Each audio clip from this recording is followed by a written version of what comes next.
बिस्मिल्लाहिर्रहमानिर्रहीम। अस्सलाम वालेकुम।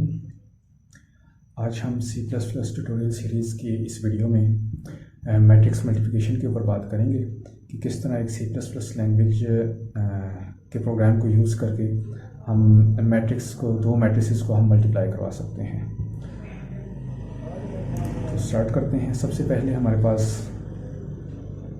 ये एक मैट्रिक्स है, तो इसको मल्टीप्लाई करने का जो तरीका है वो यही है कि आपके पास सबसे पहले आपने फर्स्ट रो को फर्स्ट कॉलम के साथ और फर्स्ट रो को आपने सेकंड कॉलम के साथ मल्टीप्लाई करवाना है और कुछ इस तरह से आपने यहाँ पे लिख लेना है। उससे पहले आपके लिए ये देखना ज़रूरी है कि आपके पास जो फर्स्ट मैट्रिक्स है उसके number of column second matrix के नंबर ऑफ़ रोज़ के इक्वल होने चाहिए।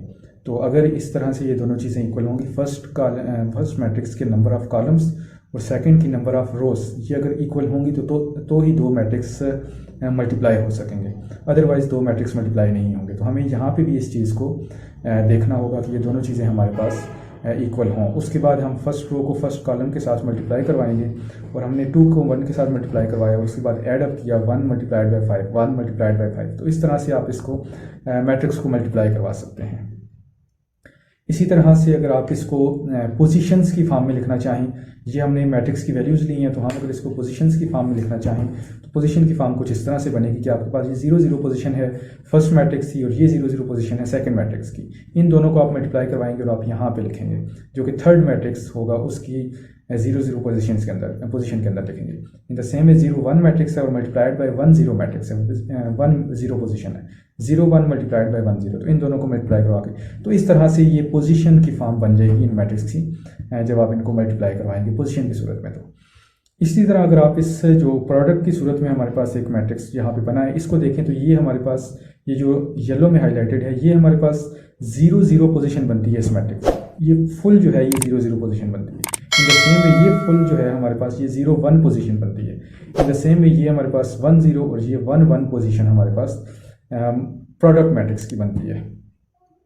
तो इसको अगर आप ये जो हमने यहाँ पे लिखा है इसको अगर आप इक्वेशन की फॉर्म में लिखना चाहें तो आप इस तरह से लिखेंगे ये जो 0 0 पोजीशन है ये 0 0 पोजीशन ये इस सारी के बराबर, इस सब चीज़ के बराबर है। तो आप ये देख सकते हैं कि ये 0 0 मल्टीप्लाइड बाई 0 1 वही चीज़ हमने उठा के यहाँ पे लिख दी, 0 1 मल्टीप्लाइड बाई 1 0 ये चीज़ इस तरह से। इन द सेम वे 1 0 की जगह आपने यहाँ पे इसको इसके बराबर हमने पुट कर दिया।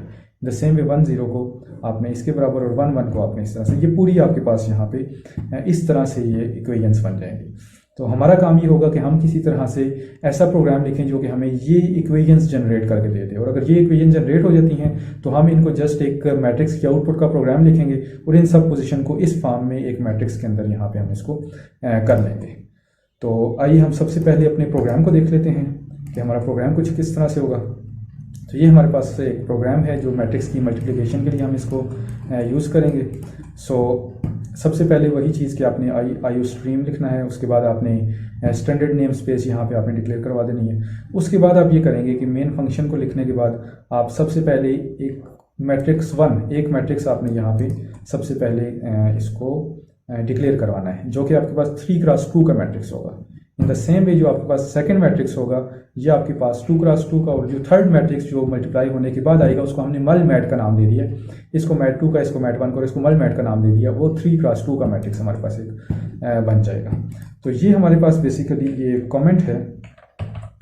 तो ये आप यहाँ पे देख सकते हैं कि ये 3 रोज, ये फर्स्ट जो आपके पास स्क्वायर ब्रैकेट के अंदर जो भी एलिमेंट होगा वो आपके पास रोज को रिप्रेजेंट करेगा और ये सेकंड 1 कॉलम होगा। तो ये आपके पास फर्स्ट की जो रोज हैं वो हमारे पास 3 हैं और फर्स्ट की जो कॉलम्स हैं वो हमारे पास 2 हैं। द सेम वे सेकंड की जो रोज हैं वो 2 हैं और सेकंड की कॉलम्स, और इस तरह से ये तमाम चीज़ें।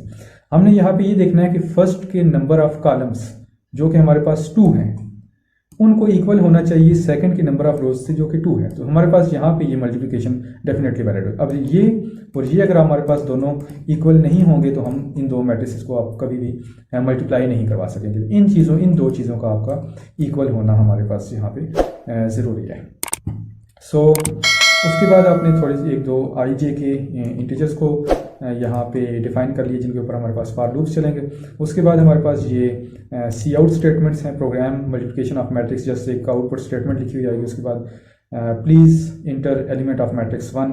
तो अब आप यहाँ पे देखें कि हमारे पास ये वही प्रोग्राम है जो हमने मैट्रिक्स को में वैल्यूज़ को पुट करने के लिए हमने इससे पहले एडिशन ऑफ मैट्रिक्स के प्रोग्राम के अंदर हमने इसको स्टडी कर लिया और डिटेल के साथ इसको स्टडी किया।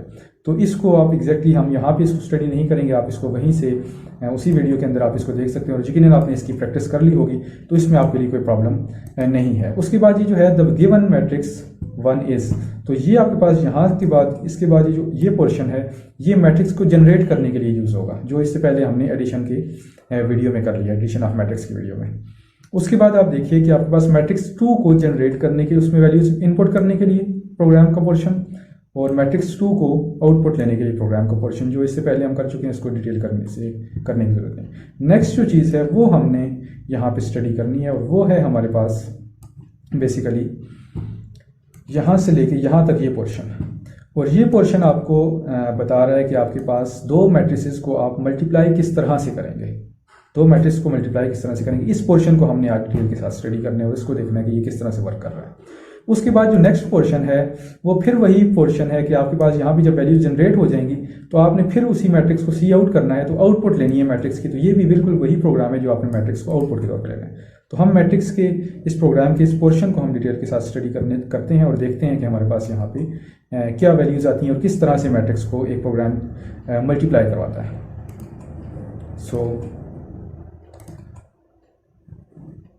यहाँ पे हमारे पास यहाँ पे सबसे पहले नेस्टेड फॉर लूप्स हैं, जो पास सबसे पहले जो एक लूप है वो आई के ऊपर रन हो रहा है, दूसरा आपके पास जे के ऊपर रन हो रहा है। तो इनको अगर आप यहाँ पे गौर से देखें तो ये आपके पास आपको आई की वैल्यू सबसे पहले हमारे पास 0 होगी, तो उसके लिए जे की वैल्यू भी आपके पास 0 होगी। तो उस केस में होगा कि मल मैट 0 0 इक्वल टू 0 हो जाएगा। तो इन द सेम वे आपके पास मल मैट जब आपके पास ये 0 से 1 होगा तो मल मैट 0 1 इक्वल टू 0 हो जाएगा। फिर जब ये ऊपर जाएगा तो आपके पास ये 0 के लिए 1 के लिए रन होगा तो 1 0 के लिए भी आपके पास ये 0 देगा। इन द सेम वे 1 के लिए भी आपके पास ये 0 देगा, और उसके बाद ये आपके पास दोबारा ये लूप इस तरह से ये रन होता रहेगा। और ये आपके पास 0 मल मैट, हम इसको यहाँ पे मल मैट 0 0 इक्वल टू 0, फिर 0 1 इक्वल टू 0 और अप टू सो ऑन। ये इस तरह से आपके पास यहाँ पे इसी तरह से ये 0 0 0 1 1 0 1 1 के लिए आपके पास सब चीज़ें, ये सब पोजीशन जो होंगी वो हमारे पास 0 हो जाएंगी। नेक्स्ट आपके पास ये 3 लूप्स हैं जो कि नेस्टेड हैं। तो हमारे पास सबसे पहले आई के ऊपर रन हो रहा है, फिर जे के ऊपर, और उसके बाद ये के ऊपर रन हो रहा है। सबसे पहले आई की वैल्यू हमारे पास 0 होगी, जे की वैल्यू 0 होगी, तो के की वैल्यू भी 0 होगी। तो उस केस में हम यहाँ पे लिखते हैं कि आपके पास ये 0 0 इक्वल्स 0 0 प्लस 0 0 मल्टीप्लाइड बाय 0 0, क्योंकि आई जे और के की तमाम वैल्यूज जो है हमारे पास 0 थी। तो होगा ये कि अब आपके पास मल मैट 0 0, ये मल मैट डेफिनेटली मैं यहाँ पे लिख नहीं रहा, मगर इसका मतलब होगा कि मल मैट 0 0 है, ये आपके पास मल मैट 0 0 है, ये मैट 1 0 0 है, और ये मैट 2 0 0 है। सो हमारे पास मल मैट 0 0 के अंदर ये वैल्यू आपके पास सेव हो जाएगी इसके एक दफ़ा चलने से। तो अगर आप यहाँ पे गौर से देखें तो आपके पास यहाँ पे ये जो मल मैट 0 0 यहाँ पे आ रहा है, इसकी वैल्यू इससे पहले हमने स्टोर की है, और वो हमने यहाँ पे वैल्यू इसकी स्टोर की थी, डैट इज एक्चुअली 0। तो अगर आपके पास इसकी वैल्यू यहाँ पे 0 है तो इसका मतलब ये हुआ कि हमारे पास यहाँ पे 0 प्लस अब 0 0 multiplied by 0 0, this is equal to 0 0। अब आपके पास जो मल मैट है, मैं इस मल मैट को यहाँ पे लिख देता हूँ, मल मैट। सबसे पहले हमारे पास यहाँ पे मल मैट में 0 सेव्ड था। अब हमारे पास मल मैट 0 0 के अंदर आपके पास ये तो वैल्यू है, लेकिन ये 2 पोजीशंस हैं। तो हमारे पास मल मैट 0 0 के अंदर जो चीज़ सेव हो चुकी है वो 0 multiplied bye 00 multiplied by 00 save हो चुकी है। अब हमारे पास मलमैट 00 की ये वैल्यू सेव हो चुकी है। उसके बाद जब आप ये देखेंगे कि आपके पास ये k की वैल्यू यहाँ पे 1 हो जाएगी, i भी 0 रहेगा और j भी 0 रहेगा। तो अब उसके लिए हम यहाँ पे इसकी पोजीशन, इस इक्वेशन को लिखते हैं कि आपके पास सबसे पहले i है, तो i की वैल्यू है 0, j की वैल्यू 0 इक्वल्स आपके पास i की वैल्यू 0, j की वैल्यू 0 प्लस i की वैल्यू 0 और k की वैल्यू 1 मल्टीप्लाइड बाय k की वैल्यू 1 और j की वैल्यू आपके पास 0।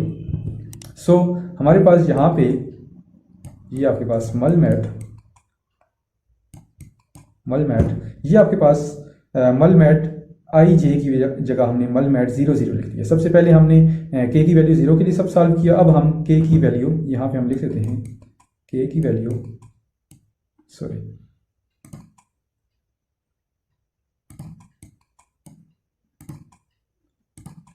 लेट्स से ये आपके पास k की value k is equal to 0 के लिए है और उसके बाद यहाँ पे k इज इक्वल टू 1 के लिए। i और j की वैल्यू दोनों के लिए हमारे पास 0 ही रहेंगे।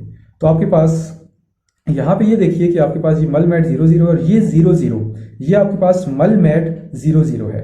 तो मलमैट 00 में इससे पहले जो वैल्यू स्टोर हो चुकी है वो आपके पास ये 00 मल्टीप्लाइड बाय 00 वैल्यू है। आप यहाँ पे देख सकते हैं कि ये 00 मल्टीप्लाइड बाय 00 जो वैल्यू स्टोर हुई है ये आपके पास इस मलमैट 00 में सेव हुई है। तो आपके पास ये जो 00 है ये भी मलमैट 00 है। तो इसका मतलब है कि इस मलमैट 00 की जगह आप उसकी वैल्यू लिख सकते हैं। तो उसकी वैल्यू जो है वो आपके पास है 00 मल्टीप्लाइड बाय 00 प्लस उसके बाद 01 मल्टीप्लाइड बाय 10। तो आपके पास यहाँ पे ये जो है वो 0 0 मलमैट आपके पास 0 0 आ जाएगा। 0 is equal to 0 multiplied by 0 plus 1 multiplied by 1 multiplied by 10, ये तो आपके पास यहाँ से आ गया। और ये जो 0 है ये बेसिकली मलमैट 00 है। तो मलमैट 00 की वैल्यू इससे पहले जब k की वैल्यू 0 थी स्टोर हुई थी वो 0 मल्टीप्लाइड बाय 0 ये आपके पास इसकी वैल्यू स्टोर हुई थी। तो अगर आप यहाँ पे देखें तो आपके पास 0 is equal to 0 multiplied by 0 plus 1 multiplied by 1, ये आपके पास एक इक्वेशन बन गई है। तो इस इक्वेशन को अगर आप यहाँ पे ये अगर आपके पास बन गई है तो आप जरा थोड़ा सा ऊपर जाएं और आप यहाँ पे देखें कि जो इससे पहले हमने इक्वेशन बनाई थी वो ये वाली इक्वेशन है। इस इक्वेशन को देखिए और इस इक्वेशन को आप जरा गौर से देखिए कि किस तरह से बन रही है। तो ये दोनों बिल्कुल सेम और एग्जैक्टली सेम इक्वेशंस हैं। तो इसका मतलब ये है कि ये जब लूप चलेगा और k की वैल्यू जब 1 हो जाएगी तो उसके बाद आपकी ये पहली इक्वेशन बन जाएगी। उसके बाद आपके पास ये k का लूप जब आपके पास 1 के बाद ख़त्म हो जाएगा तो ये आपके पास j के लूप की तरफ जाएगा। तो j की वैल्यू 1 हो जाएगी, j की वैल्यू i की वैल्यू अभी भी 0 रहेगी, j की वैल्यू 1 हो जाएगी, फिर k की वैल्यू 0। तो उसके नतीजे में आपके पास ये सेकंड इक्वेशन जनरेट हो जाएगी। फिर आपके पास जब ये लूप नेक्स्ट एक और दफ़ा चलेगा तो आपके पास ये third value and this fourth value, ये इस तरह से आपके पास ये इक्वेशंस जनरेट हो जाएंगे। इसका मतलब ये हुआ कि अब हमारे पास मलमैट 00, मलमैट 01 और मलमैट 10 और उसके बाद मलमैट 11 की वैल्यूज़ हमारे पास आ चुकी हैं। जब ये वैल्यूज़ आपके पास आ चुकेंगी तो उसके बाद आपने ये काम करना होगा कि इन वैल्यूज़ को एक मैट्रिक्स की फॉर्म में आपने लिखना होगा। तो इन वैल्यूज़ को मैट्रिक्स की फॉर्म में लिखने के लिए अगेन वही बात कि आपने जो मैट्रिक्स का प्रोग्राम इससे पहले यूज़ किया था वो आप यहाँ पे यूज़ करेंगे। The multiplication matrix is for i is equal to 0, i is less than 3, i plus plus cout आपके पास यहाँ पे और उसके बाद j इज इक्वल टू 0। तो i j मलमैट i j, जब आपके पास ये j की वैल्यू 0 होगी और i की वैल्यू आपके पास 0 होगी और j की वैल्यू 0, तो मलमैट 00 आपके पास यहाँ पे आपको मिल जाएगा। जब ये मलमैट 00 मिलेगा तो सी आउट है यहाँ पे। तो मतलब ये कि ये सी आउट मलमैट 00 का मतलब है कि इस मलमैट 00 में जो चीज़ स्टोर हुई थी और वो स्टोर हुई थी आपके पास इस इक्वेशन की वजह से, ये इस इक्वेशन की वजह से या इस इक्वेशन की वजह से जो चीज़ स्टोर हुई थी वो आपके पास यहाँ पे उसकी वैल्यू आ जाएगी। इन द सेम वे जब आपके पास ये 01 होगा तो 01 में आपके पास ये 01 में जो चीज़ स्टोर हुई थी वो आपको यहाँ पे इसकी वैल्यू आउटपुट में मिल जाएगी। इन द सेम वे आपके पास 1 0 में जो वैल्यू स्टोर होगी वो जब ये लूप इस पे चलेगा तो आपके पास मल मैट्स 0 1 और 1 1 के अंदर ये सब वैल्यूज स्टोर हो जाएंगे। तो इस तरह से आप दो मैट्रिसेस को मल्टीप्लाई करवा सकते हैं और ये फिर वही प्रोग्राम है जो आप किसी भी मैट्रिक्स की आउटपुट लेने के लिए यूज़ करते होते हैं। ये प्रोग्राम का बिल्कुल सेम वही पोर्शन है। तो इस तरह से आप मैट्रिक्स की मल्टीप्लिकेशन को C++ प्रोग्राम के जरिए करेंगे और ये कुछ इसकी इस तरह से ट्राई रन करके आप इसको चेक करें तो ये आपके पास इस तरह से मैट्रिक्स बनते हैं। सो इसके साथ रिलेटेड अगर आप असाइनमेंट की बात करें तो असाइनमेंट इसके साथ से ये हो सकती है कि आप सबसे पहले ये काम करें कि कोई और मैट्रिक्स का ऑर्डर लें, कोई और मैट्रिसेस लें, उनके ऑर्डर्स को चेंज करें और अकॉर्डिंगली उसके अंदर फिर फॉर लूप्स भी चेंज होंगे और उस प्रोग्राम को आप बनाएं और उसको रन करें और देखें कि आपके पास दो मैट्रिसेस जो आपने बनाए हैं कि उन नई मैट्रिसेस वो आपके मैट्रिसेस सही काम कर रहे हैं कि नहीं कर रहे हैं और आपने वो प्रोग्राम सही बनाया और प्रोग्राम आपका रन हो रहा है कि नहीं हो रहा है। तो ये आपकी इस प्रोग्राम के साथ असाइनमेंट है। इस वीडियो के साथ जो ये सारी C++ की फ़ाइल है ये मैं आपको डिस्क्रिप्शन में दे दूंगा, आप वहाँ से इसको डाउनलोड कर सकते हैं और उसके बाद इसको आप चेक कीजिएगा कि आपसे ये आपके कंपाइलर में ये रन हो रही है कि नहीं हो रही। और कमेंट के ज़रिए नीचे जो वीडियो के कमेंट्स हैं यूट्यूब के ऊपर वहाँ पे आप मुझे ये बता सकते हैं कि आपका ये कोर्स किस तरह से जा रहा है। आपको कोई चीज़ अगर समझ नहीं आती या किसी तरह से किसी चीज़ को आप रिपीट करने की बात कर रहे हैं तो उसकी वो भी आप मुझे कमेंट में बता सकते हैं ताकि मैं उसको रिपीट करके एक नई वीडियो आपके साथ वहाँ पे शेयर कर सकूँ। So thank you so much for watching.